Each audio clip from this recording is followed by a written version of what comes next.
Hello everyone. Today's video is a continuation of the last video wherein we had talked about the implications of the national security law passed in Hong Kong by China. Today we talk about the response of Australia and other countries to the imposition of the tough law on the semi-autonomous territory of China. As we have already spoken in the last video, critics say that the law makes it easier to punish the protesters and critics of the Chinese government.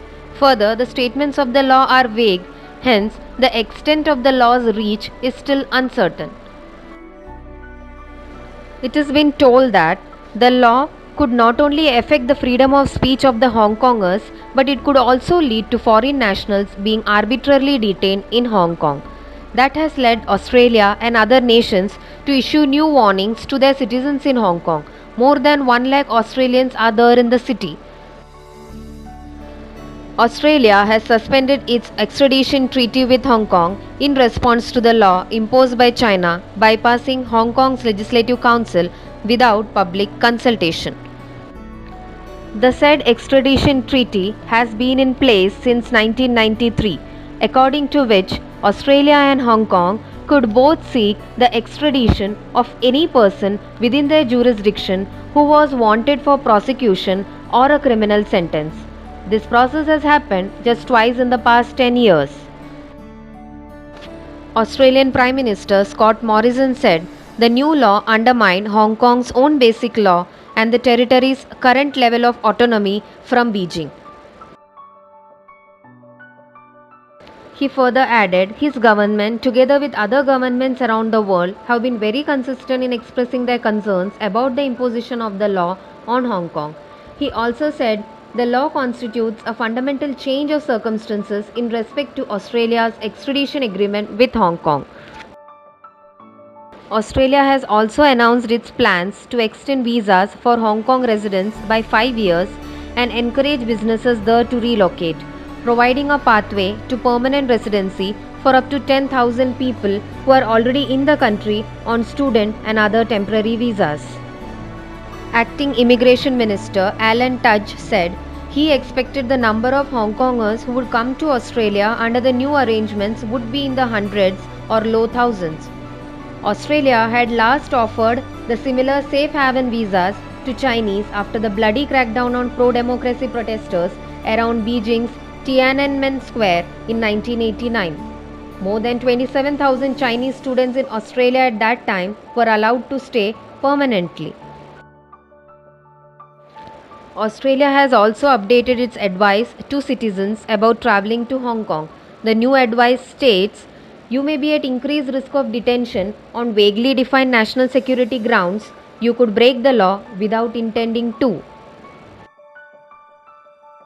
Canada has also suspended its extradition treaty with Hong Kong, while UK has offered citizenship options to Hong Kong residents. New Zealand's government also expressed concern about the national security law and affirmed that it would review the country's relationship with Hong Kong and continue to monitor the law's impact on the people of Hong Kong with whom they share close links. Taiwan, where several participants in Hong Kong's protest movement have fled over the past year, has also established an office to help Hong Kongers. However, as expected, Beijing shot back, condemning the Australian announcements as violations of fundamental principles of international relations. China has actually bristled at the widespread global criticism of the law, since the law is the most radical change in Hong Kong's freedoms since Britain handed the city back to China in 1997 under the Sino-British Joint Declaration Agreement designed to preserve its way of life for 50 years. The Chinese Foreign Ministry spokesman warned China reserves the right to take further reactions. All consequences will be borne by Australia. Any attempts to suppress China will never succeed. The bilateral relations between Australia and China, its biggest trade partner and a competitor for influence in Pacific, were already soaring when Australia had called for a probe into the origins of the coronavirus pandemic. As a consequence, Beijing in recent months has imposed tariffs on some Australian imports and impeded trade in other key commodities in response to Australian steps to counter Chinese interference in the country.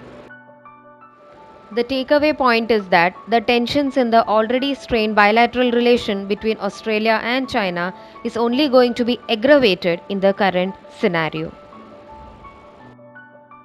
Before we wind up for today, we had done a video on 3W strategy of China. It's a strategy of war at peacetime, wherein the country tries to gain control on the areas of its core interests using these strategies. Now, one of the strategies in it is keeping its own public in dark by censoring the media in the country. And exactly this is what Hong Kong is expected to go through due to the imposition of the national security law. In the upcoming video, we are going to see how the tech giants have responded to this imposition of Great Firewall by China as their businesses are at stake in Hong Kong. That's all for today. Thank you.